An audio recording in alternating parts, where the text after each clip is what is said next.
Hello, I'm Shank, and this is the Glow Wii. Like all my Wii Portables, it has a real cut-up Wii motherboard inside them, not an emulator. This gives it perfect compatibility with Wii games and GameCube games, as well as WiiWare, Virtual Console, and Homebrew. But you may have noticed something a little different about it. This portable incorporates reactive ambient lighting into the case, something I've never seen done in a handheld before.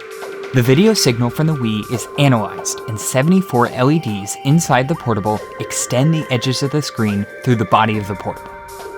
This is actually a project I've been thinking about and wanting to do for over 4 years. As screens have crawled closer and closer to the edges of smartphones, I've wanted to find a way to do the same for portables. However, a big part of handheld gaming is the feel of the controls. So getting rid of physical controls and making it a giant screen with touch controls would, for lack of better words, suck. Instead, I took a different approach of using LEDs and video processing to extend the edges of the screen into the full body of the portable. The effect is extremely immersive and often highlights beautiful background details I never would have noticed otherwise. The project turned out way cooler than I expected, and it looks even cooler in person than it does on camera. But how does it work, and how exactly did I build it? The details of this project really come down to 2 parts: the portable Wii and the reactive LEDs. First, let's talk about the Wii Portable itself. This portable is based on the G Wii, an open source Wii Portable designed by Gunner, aka G-Man of G-Man Mods. It's an awesome project that uses a 5-inch 4x3 screen and original GameCube controls. As mentioned before, it uses a real Wii motherboard that was cut up and rewired into a portable for perfect compatibility. The G Wii case has a lot of room on the inside to breathe, making it a great choice for beginners wanting to make their first portable. All that empty space is perfect for this project too, as it gives me somewhere to put all the extra electronics for the LEDs. The latest version of the G Wii is designed specifically to work with the boards from the store at 4layertech.com, a business that Gunner, Aurelio, and I started together. The controller functions are handled by the GC Plus 2.0, a tiny board that replicates all the functions of the GameCube controller, with tons of extra configuration features. To power the trimmed Wii off batteries, I used one of the RVL PMS boards, which handles all voltage regulation and battery management needs. Charge speed can be configured, and it communicates with the Wii to display information like battery level and charging status on screen. It even has a thermal probe, which allows it to adjust the fan speed based on the temperature of the Wii, and shut power off to the console if the temperature gets too hot. When paired with the PMS PD, my portable has a USB-C port I can use for both high-speed Type-C PD charging and to access the internal flash storage. I went with a 512GB microSD card, which is enough to hold over 365 copies of Super Smash Bros. Melee. For audio, I went with a UAMP2, which is specifically designed to capture high-quality digital audio from several game consoles, including the Wii. This makes the audio for both the speakers and the headphone jack super clear. Video is fed to the 5-inch screen through VGA, which the Wii can natively output after installing RV Loader. RV Loader is an incredible piece of homebrew software that's used to load anything the Wii is capable of running, all from a clean and snappy interface. All of these features are pretty standard on a modern Wii Portable, as the community has worked tirelessly to streamline the building process. The reactive lighting, on the other hand, is not a standard feature for a Wii Portable, or any portable for that matter. The 74 addressable LEDs are controlled by a Raspberry Pi Zero-W running Hyperion, an amazing piece of free open source software.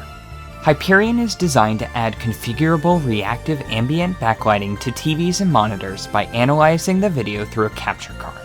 The software looks at the colors at the edges of the screen, and then uses that information to extend those colors beyond those edges. Using Wi-Fi, Hyperion can be completely configured using a graphical interface from the web browser of any device connected to the same network. I was able to get it up and running super easily following this awesome YouTube and written tutorial by Majestic. He does a better job of explaining it than I could, so go check out his video if you're looking to set up Hyperion on your own TV or monitor. So let's backtrack a bit. There is both a Wii and a Raspberry Pi Zero inside this case. The image processing for the lights is done by the Raspberry Pi Zero, but the games are running on the Wii. The games are not running on the Raspberry Pi.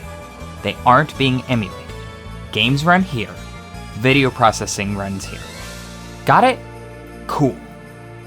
So in order for Hyperion to process the video and have the lights react to what's on screen, it needs to be fed a video signal to analyze. This is normally done through a cheap USB HDMI capture card.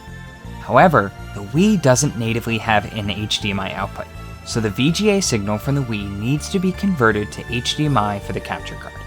I accomplished this by using the same VGA to HDMI circuit assembly I used in my Virtual Boy handheld for HDMI output. It's a circuit taken from a VGA to HDMI cable with a custom PCB that houses a 19-pin FFC connector, which connects to the capture card.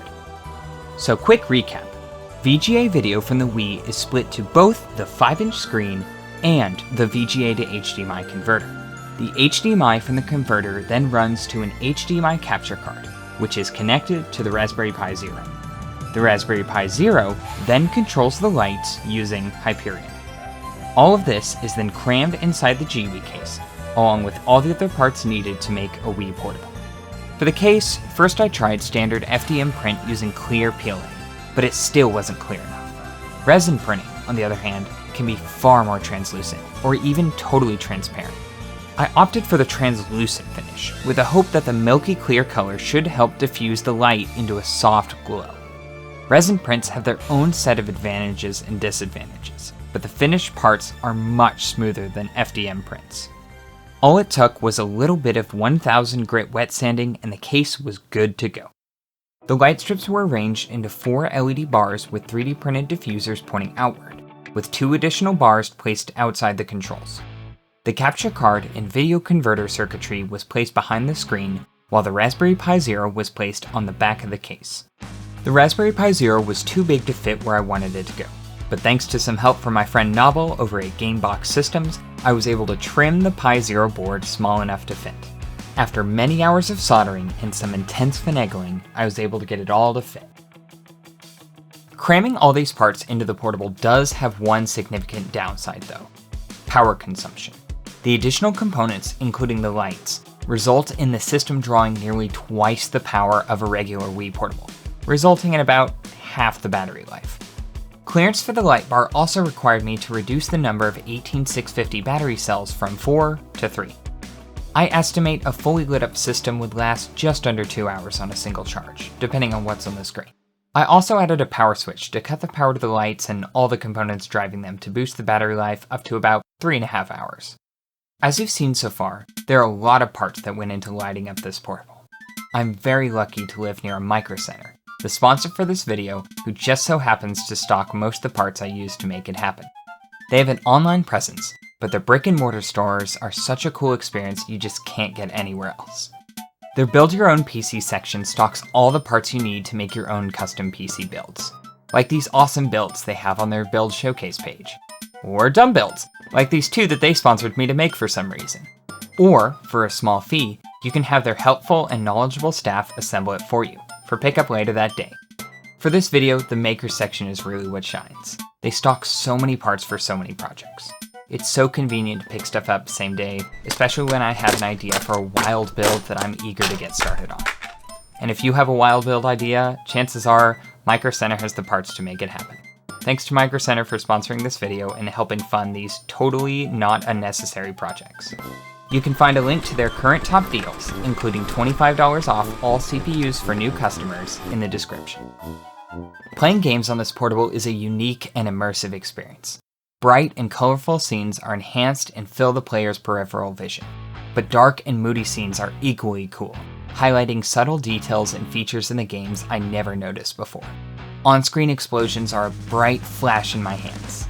It's been really fun to explore different areas in some of my favorite games just to see how the lights react.